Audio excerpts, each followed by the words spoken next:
Welcome to the DoubleACS Daily News for February 8th, 2016. Parents and middle school students getting ready to make the jump to high school recently had an opportunity to see what that might be like. Last week, Attleboro High School hosted a freshman welcome program. Principal Bill Runey and a number of high school staff gave a presentation about the wide range of programs and great opportunities available to upcoming freshmen. Mr. Runey spoke with us about the presentation shortly after the event. Tonight we welcome the AHS class of 2020 to our Blue Pride community. This is an annual event where all 8th graders and families in the Attleboro area, whether they are at the Attleboro Public Schools or St. John's or Foxborough Charter, come and join us and start learning the important aspects of transitioning from 8th grade to our Blue Pride community at Attleboro High School. We had several guest speakers tonight. The one that is the most resonating to me is always the student perspective. I try to have a student who has a compelling story to come and speak to the 8th graders. Tonight we had Patrick Collins, who was a transfer from Bishop Feehan, came over to Attleboro High School as a junior. He's now a senior and will graduate in June.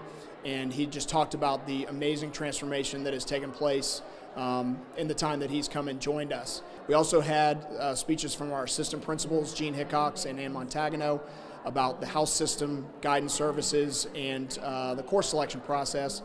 Susan Edmonds, who is our Director of Career and Technical Education, spoke about the CTE Exploratory Program, which is a survey course for CTE students in the 9th grade, where they get a little opportunity, a little taste of several CTE programs to make a decision for grades 10 through 12 as to what they would like to choose as a vocational program.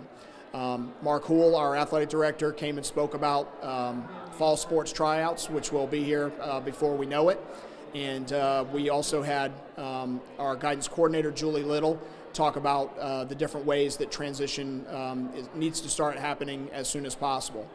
We had great performances from our select choir under the direction of Gary Hyman, our marching band under the direction of Corlin Grube, and our Hockomock League cheerleaders, our Hockomock League champion cheerleaders under the direction of Kaylin Letty and Julie Chalet.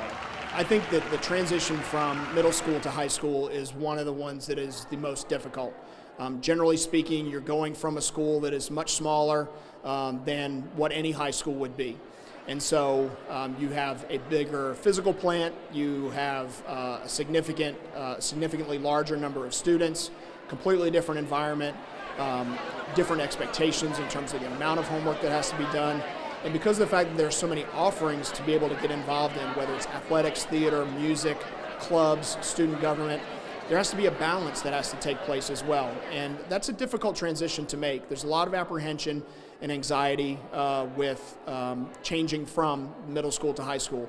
So we feel this is a really important event to start having the students wrap their brains around being in high school, but also to have the parents realize that the expectations are going to be high for their students, and also that, that the cooperation of the parents and guardians is something that we look forward to as well.